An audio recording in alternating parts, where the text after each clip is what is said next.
Hello, today we're going to see application of Schrodinger's time independent wave equation. First application is one dimensional rigid box or infinite potential well. So we see to find energy of particle enclosed in one dimensional rigid box or infinite potential well. For that purpose, consider particle is enclosed in potential well or rigid box having infinite potential. So just see the diagram. This is the infinite potential well. Infinite means the particle enclosed in this potential well, it could not come outside. And rigid box, when we are saying that particle could not come from this side also or this side also. So from all side the box is rigid. Particles completely enclosed inside that. Inside the box, motion of particle is restricted between x equals 0 to x is equal to L. So what does it means? The particle is only moving along x direction and it only move from 0 to L. I am repeating again. Particle is moving along only x direction and it having restriction. The particle can move from x equals 0 to x is equal to L. Assuming the collision of particle with wall are elastic, means when particle is incident on this or this wall, that time it doesn't lose any kind of energy, that is elastic collision, and the total energy of particle E remain constant inside the box. Now we'll see about potential energy. The potential energy of particle is infinite outside the box and it can be considered zero inside the box. Why this? Because inside the box particle is always in motion, so it having considerable large kinetic energy. So when kinetic energy is maximum, that time potential energy is minimum. So highest kinetic energy, so there will be potential energy is 0. And outside the box, there is no scope to come out the particle from the box. So that time, as the particle is not outside the box, there is no scope to find kinetic energy of particle outside the box. So that time potential energy will be very high, which is infinite. So we can write the equation for boundary value conditions. Thus, we are saying the boundary condition for potential energy are V of x is equal to infinity for x is less than or equal to 0. See this region. Up to this region, potential energy is infinite and x is greater than or equal to L. Again, from x greater than L, this region, the potential energy is infinite. And second condition, V of x is equal to 0 for x in between 0 to L. So this region, in this region, that is in rigid box, potential energy is 0. Now we know the Schrodinger's time independent equation, which is del square psi plus 8 pi square m upon h square into inside the bracket E minus V psi, which is equal to 0. Let consider this is an equation number 1.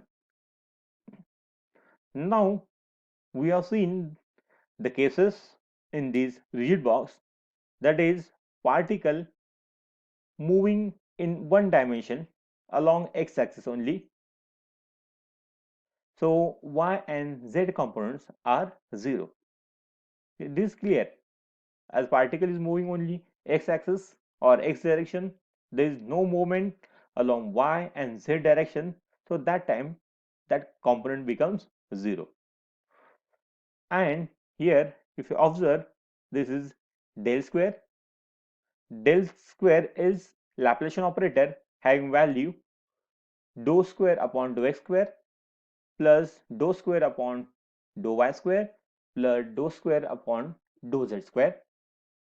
And as y and z components cancel, so this del square will be remain dou square upon dou x square. But instead of writing dou, here we are writing d, because two components get cancelled. So instead of partial derivative, a normal derivative of that equation will be remain. So instead of del square, now we are writing d square upon dx square. Inside the box, potential energy of particle is 0. So instead of del square, we are writing d square upon dx square, and as potential is 0, we are writing v is equal to 0. So equation number 1 will be become d square upon dx square plus 8 pi square me upon h square psi, which is equal to 0. This is equation number 2. Now in this equation number 2, this fraction, see, let 8 pi square me upon h square is equal to k square. Here we are taking one constant term. So instead of complete this part, just we'll write k square. This 8 pi square me upon h square, which is equal to k square. Let that constant value we are taking, giving some equation number 3. So that equation number 2 becomes d square upon dx square plus k square psi, which is equal to 0. Here d square psi upon dx square plus k square psi, which is equal to 0. Equation number 4. Equation number 4 is second order differential equation. A general solution can be written as psi of x is equal to a raised to ikx plus b raised to minus ikx. Let the equation number 5. This is the solution of equation number 4. Equation number 4 is d square psi upon dx square plus k square psi, which is equal to 0, and this equation number 5 is the solution of that equation, where a and b are the constant terms. By applying boundary conditions, we already know there are two boundary conditions, x is equal to 0 and second is x is equal to L. So first condition, at x is equal to 0. At x is equal to 0, psi of x having value 0 for x is less than or equal to 0. Why this psi of x is equal to 0?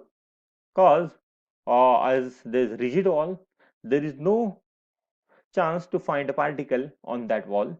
So probability of finding particle on wall where x is equal to 0 is, that probability is 0. So we get equation number 5 as psi of x is 0. This psi of x is equal to 0. Then this a raised to ikx Here we have written a e raised to ik and value of x is 0 plus b e raised to minus ik into 0. This 0 is the value of x. Now we know e raised to 0, value of e raised to 0 or e raised to minus 0 is 1. So this exponential part becomes 1 both sides. So it is remain a plus b. So a plus b is equal to 0. So we can write b is equal to minus a. Let the equation number 6. At x is equal to L, again at x is equal to L, the probability of finding particle on that wall is 0. So we can write x of L is equal to 0 for x is less than or equal to L. We get the equation number 5. Just instead of x, we are putting the value L. So it is a into e raised to ikl plus b e raised to minus ikl. Both are this equal to 0. Let the equation number 7. Now in equation number 6, we have written b is equal to minus a.